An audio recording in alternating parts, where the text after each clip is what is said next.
everybody, this is Tracy here with another edition of A View from Tracy's Point.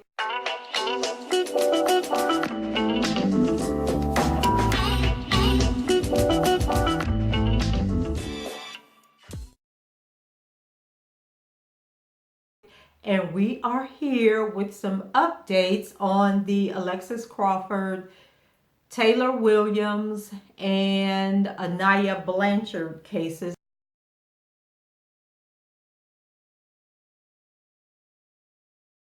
I know it's been a few days, but your girl has been very, very busy. But I have been taking notes and I have been following the cases. So I've got a little bit to share with you guys. So let's go ahead and jump into it. With Alexis Crawford, she was laid to rest on this past Saturday.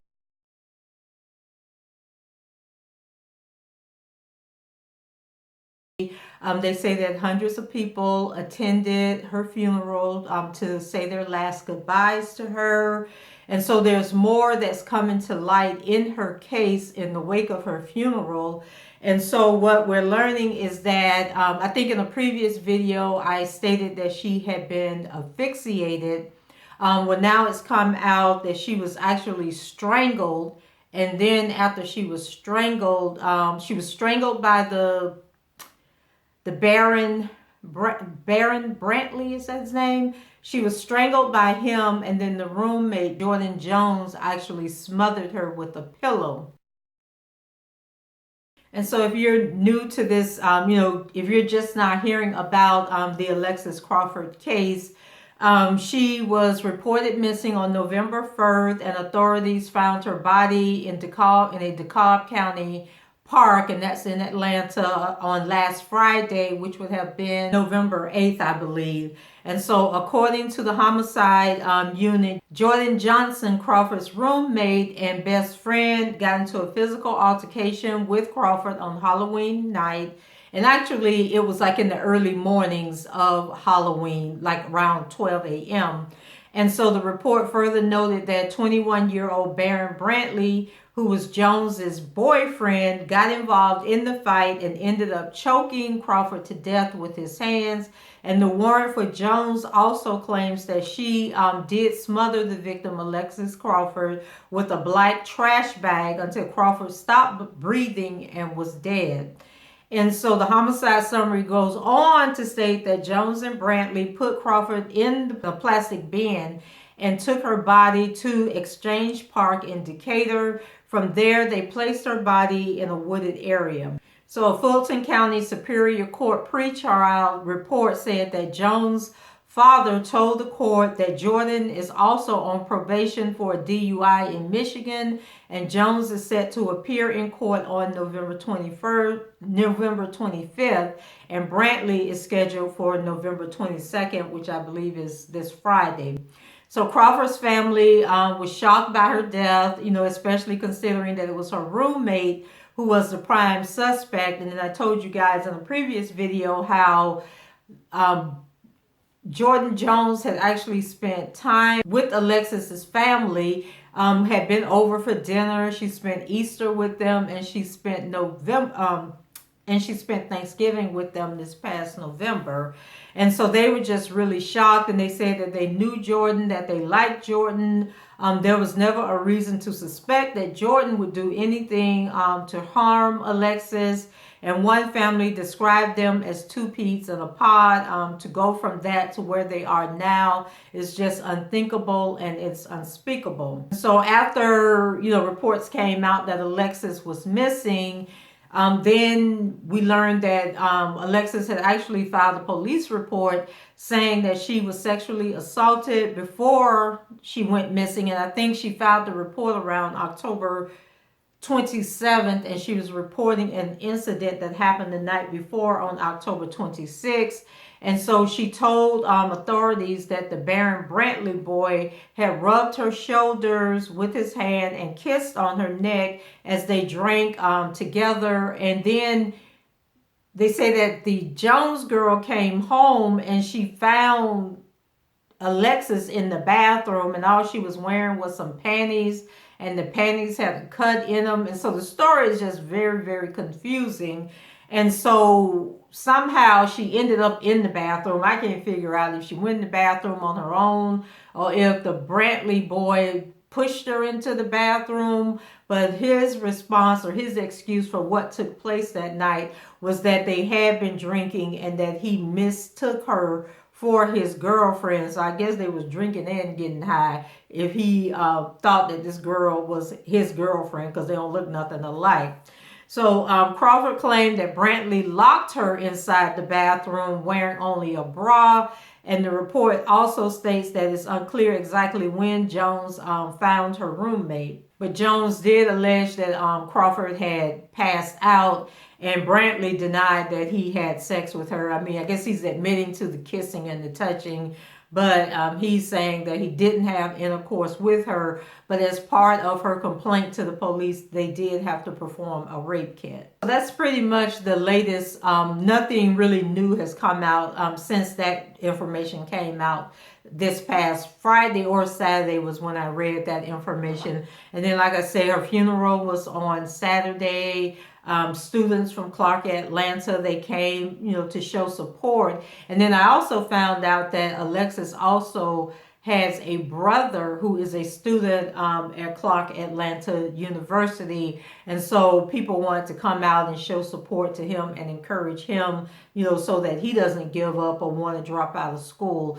And so that was it for Alexis Crawford update. If I learned anything else, or once the trial, not the trial, but the hearings come up on Friday, and then on Monday, if anything different comes out than what's already been published, then I'll bring that to you also. So then next up is the Taylor Williams case, and Lord Jesus. So Taylor Williams is a 5-year-old girl who was reported missing in Jacksonville about 2 weeks ago. And since she was reported missing, police extended their search to parts of Alabama where they discovered the remains that they believe to be Taylor Williams, but they're not going to give a confirm that they are hers until they do all their forensic testing. But in the meanwhile, in the meantime, they issued an arrest warrant for Taylor's mom, Brianna Williams. And when they were on their way to pick her up, I guess she saw in the news that they had found this body. So she decided to take an overdose of pills. And so she was in serious condition. They were saying, she was in a coma. They didn't know if she was going to make it.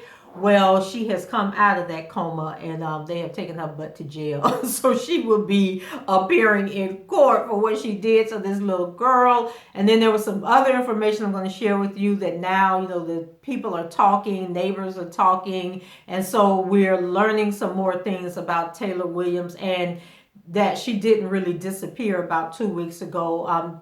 Police have confirmed her last sighting, so she probably was killed back in or beginning of May. So the mother of missing Florida 5-year-old Taylor Williams, who was listed in life-threatening condition last week after she allegedly tried to commit suicide, is out of her medically induced coma, according to local reports. Navy Petty Officer Brianna Williams, she's actually in the Navy, and she's stationed at the Jacksonville Naval Base. And she was scheduled to make her first appearance last Wednesday afternoon on charges of child neglect and giving false information to investigators, but was not there, and likely due to her medical condition. Close family friend of hers who did not want to be identified said Williams had been on suicide watch as police investigated her daughter's disappearance. And she also said that she overdosed after human remains believed to be those of her daughter were found last week, and when police were on their way to arrest her. So an arrest warrant was released last Wednesday, revealed that Williams allegedly lied to prosecutors about her, or lied to investigators about her daughter's whereabouts. The arrest warrant, which cited a neighbor who said that 5-year-old Taylor Williams was left alone at least every other day, and that she was last seen in May. So on Tuesday, her mother was charged with child neglect and giving false information to investigators after police found the human remains. And so she lied about the fact that the daughter went missing, of course, the day before. I think it was around November 8th. So she lied about that. She lied and told police that that her parents had seen, or her family had seen Taylor in June, and that the mother had watched her and taken care of her. The mother said that she had seen the little girl in about a year. Then she lied about the little girl being in daycare at the naval base, and come to find out she was pulled from that daycare earlier in the year. And so she just had a whole bunch of stories that weren't adding up. And the more police talked to people, the more they realized that this little girl didn't go missing a week ago. This girl went missing some time ago. And so they found, so there was a lady who also came forward named Tiffany Nicole, who said that she had answered a Craigslist ad looking for help to move. And so she and her fiance had gone over, and they were going to be paid $250 to help move Brittany Williams from this apartment she lived in to a neighborhood, I guess, that was less desirable than where she was living.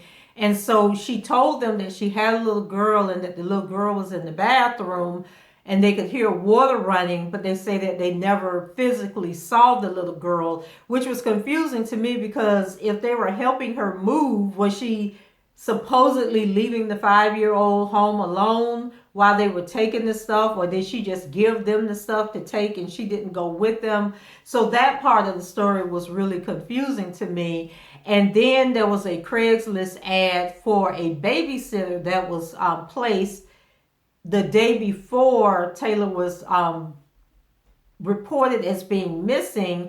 And so now investigators are trying to pull all that together to say that she was trying to create an alibi, and by saying that she needed this new babysitter, or needed a babysitter at the last minute because the last babysitter had bailed on her, that she was basically trying to create this narrative that the little girl did actually disappear the day before, the day after that ad was placed. And then they interviewed either the sister or a friend who said that she was actually paying for both the house and the apartment, and that it didn't make sense that she would have continued her lease at this apartment complex if she was planning to move into this house.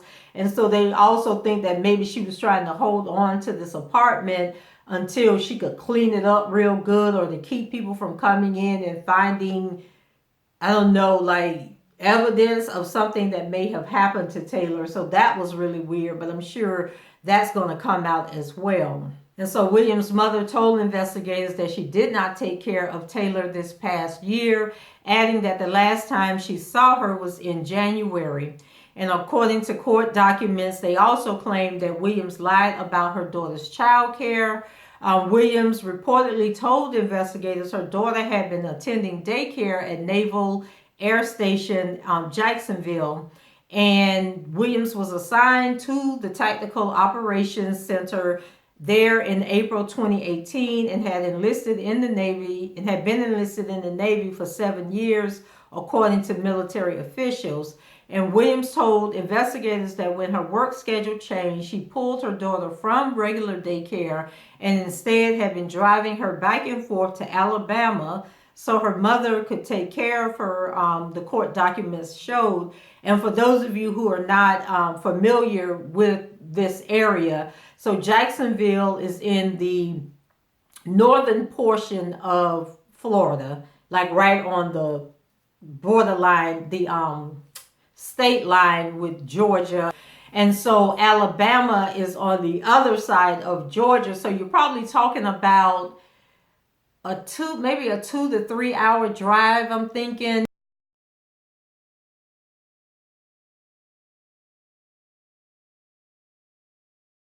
So for her to be saying that she was driving back and forth, like she pulled her daughter out of daycare to drive her child back and forth to her mom's house, is just crazy, because to me that just seems like a long ass drive to be taken. And so the investigation determined that these statements were false. The arrest warrant indicated investigators said they learned Taylor was attending a different daycare in Jacksonville, and records revealed the last time she was there was April 10th, 2019. So an investigator says that records also revealed the last day of attendance for Taylor at the Naval Station daycare facility was April 29th, 2019. So she just all hella confused about what she was doing. And all of that unfolded after police extended their search into Alabama. And I think the place is called Demopolis or something like that. A little small town. I think they say it has no more than 7,000 residents. And so they found this body on this dirt road that is, so like there's a main road that people travel on, but then she turned off of this dirt road.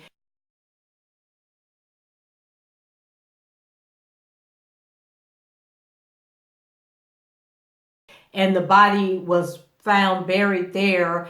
And so I don't know what led police to that exact site. If somebody said that they saw her there, if they were going by, like maybe the family said, okay, well, she was in town, but I don't know. But then they couldn't have did that because the mother said last time she saw her was in January. So somehow police knew to go to Demopolis and go up this dirt road and find this body. So somebody must have seen something or heard something. And then also, I talked about this in a previous video about the father of Taylor Williams, who just seemed so unconcerned about what was going on.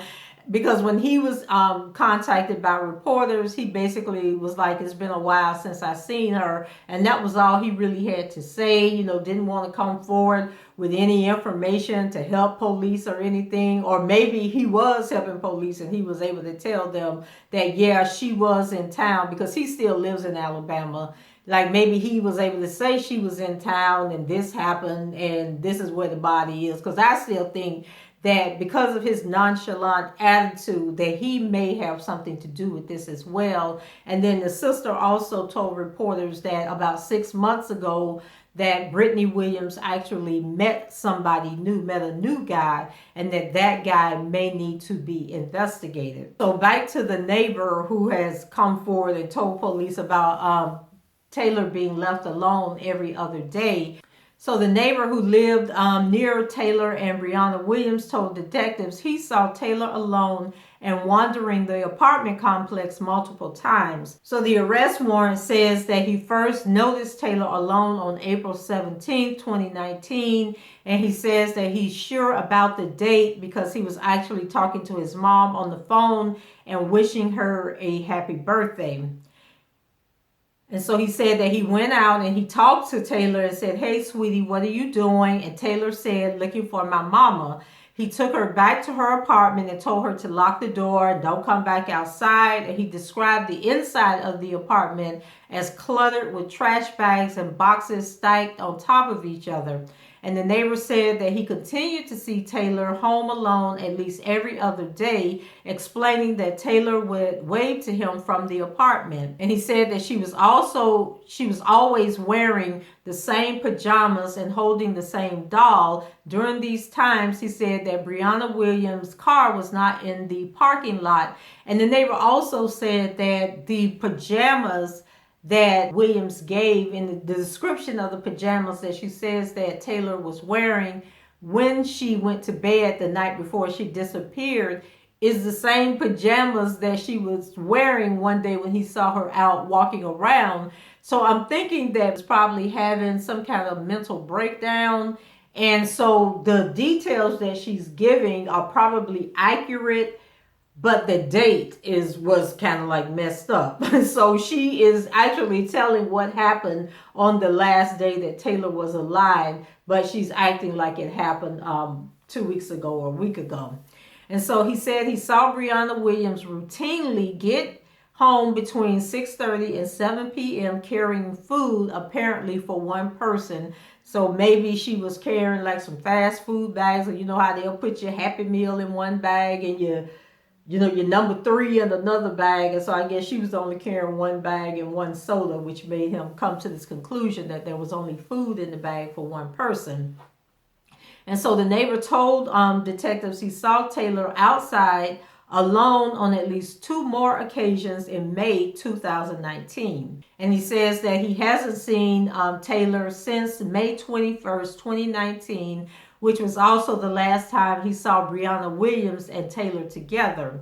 He said he asked Brianna Williams several times where Taylor was. She reportedly said Taylor was in Alabama with her grandparents. Brianna Williams reportedly told detectives she drove to Tuscaloosa, Alabama on October 31st, 2019 to pick up Taylor from her mother. She said her mother had been taking care of Taylor during the month of October.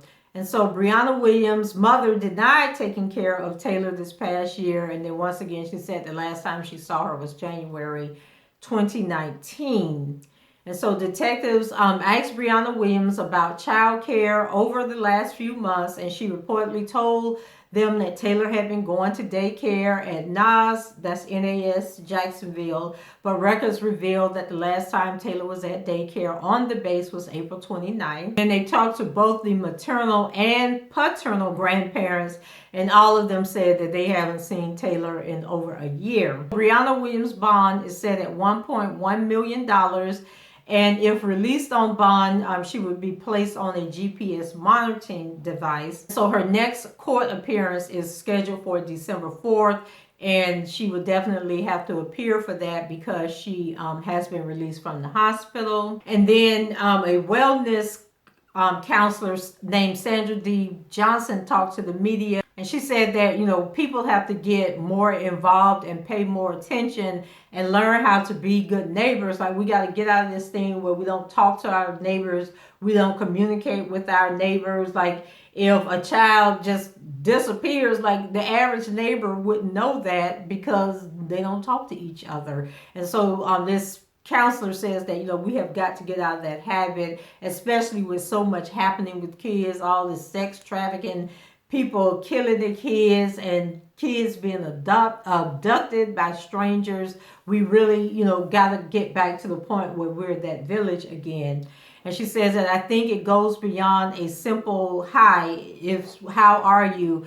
But I want to wait and get an answer, not just say, how are you? Can you really tell me how you really are? Like, ask people serious questions. And getting involved doesn't make you a bad person. Getting involved means I care enough to care about you and your well-being and what's going on. So that's it for the Taylor Williams update. Let me know your thoughts. Do you think that something happened where Brianna Taylor snapped and harmed her child? Do you think somebody else was involved? Are you with me that you think the dad had something to do with it or knew what was going on? Because I just don't like his attitude about this whole situation. Leave your comments and let me know. And so now we're going to move over to Ania Blanchard. And Ania Blanchard is a 19-year-old who is missing from Auburn, I think it's Auburn, Alabama. And she was actually a student at Auburn University. And she's the stepdaughter of UFC fighter Walt Harris. And she disappeared on October 23rd of 2019. So authorities in Florida, and I talked about this in a previous video, but Florida authorities arrested a 30-year-old by the name of Ibrahim Yazid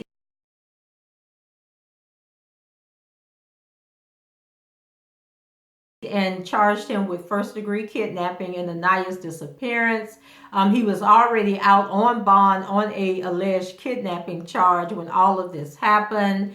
And so Yazid was identified as a person of interest after video surveillance showed him inside the same convenience store at the same time that Ania was last seen in that store. And so Ania's vehicle was found about 50 miles away in Montgomery, Alabama. And it was either in the complex that the Yazid guy lived in, or it was near, very near, like within walking distance of wherever he lived. And so her parents, they're hopeful and holding out hope that she is okay, but based on the police report, there was a significant amount of blood found in Ania's vehicle, which leads them to believe that she has life-threatening injuries. And you can read more detail, like the Yazid guy had a very extensive arrest record. And for some reason, judges kept letting him go. And it wasn't just in Alabama, it was in other states. He would get arrested on charges and then they would just release him or drop the charges, or I don't know, just a recipe for disaster that led up to this young lady disappearing. So Ania's family appeared on the Dr. Phil show last week, and they believe that there are other people involved, that this wasn't just a random act that occurred. They believe that somebody pretty much set Ania up to be kidnapped, that they may have told Yazid and some of his friends like what her habits were, because they were saying that whenever she would go out in the evenings and head back home, she would always stop at the store to get snacks. And she was the type of person that would lay in bed watching TV eating snacks until she went to sleep. And so they said that we know he has people that he runs with, and hopefully they have Ania and she's okay, said Ania's mother. And then Walt Harris says that he and Angela also believe their daughter's kidnapping wasn't random. It seems like it was actually set up, and it seems like it was planned, he claimed. And so perhaps they have information that the public doesn't have about what actually went down, because when the story first came out, they said that she had went to meet some guy that she met online.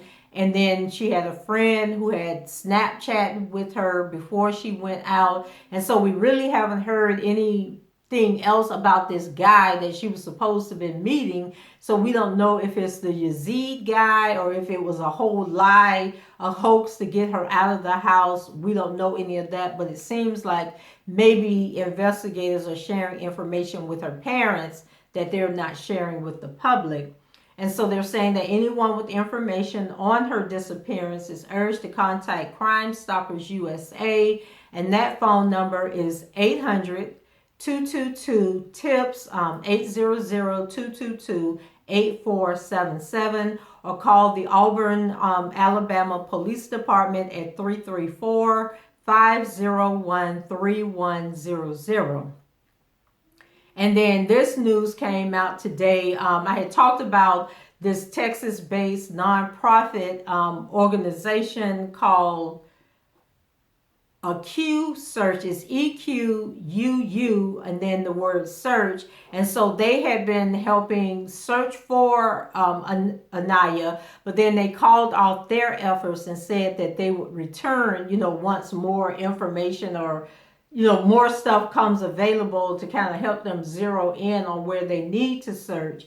But then Destiny Duval with the company told the Opelka Auburn News that Ania Blanchard is tugging at our hearts, so it's tough to just stop and sit still and wait. And so the horse-mounted search group headed home last week after Duval said it used every resource available to find the 19-year-old Blanchard.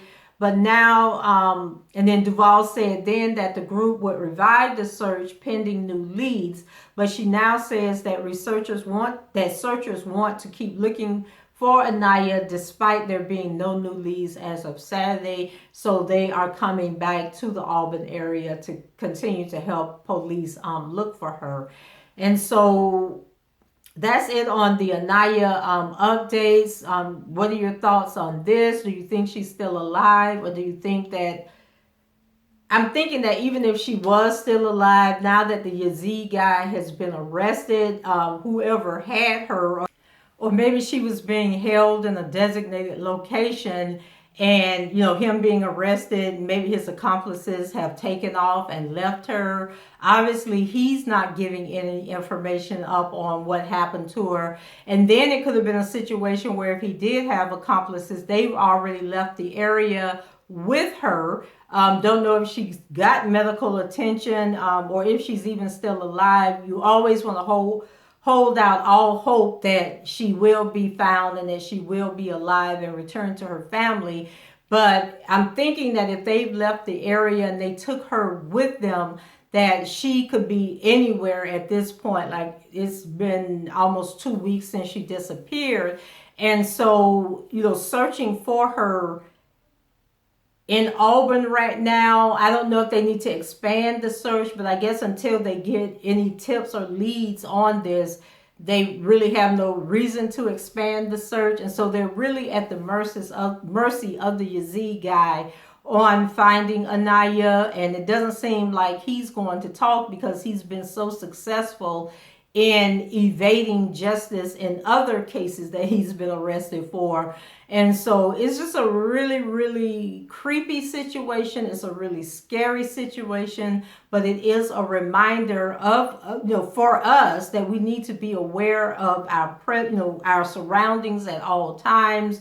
Don't be going out late at night by yourself. Don't be coming in late at night, because it's just not like it was. That young ladies have so much, or even young men, because human trafficking impacts men and women, as we can see. And so, just talk to your sons and daughters about their behaviors. And this applies to even the Alexis Crawford case. Talk to your sons, talk to your daughters, and just let them know that, trying to cover up a situation doesn't make the situation better. More than likely, it's going to make the situation worse.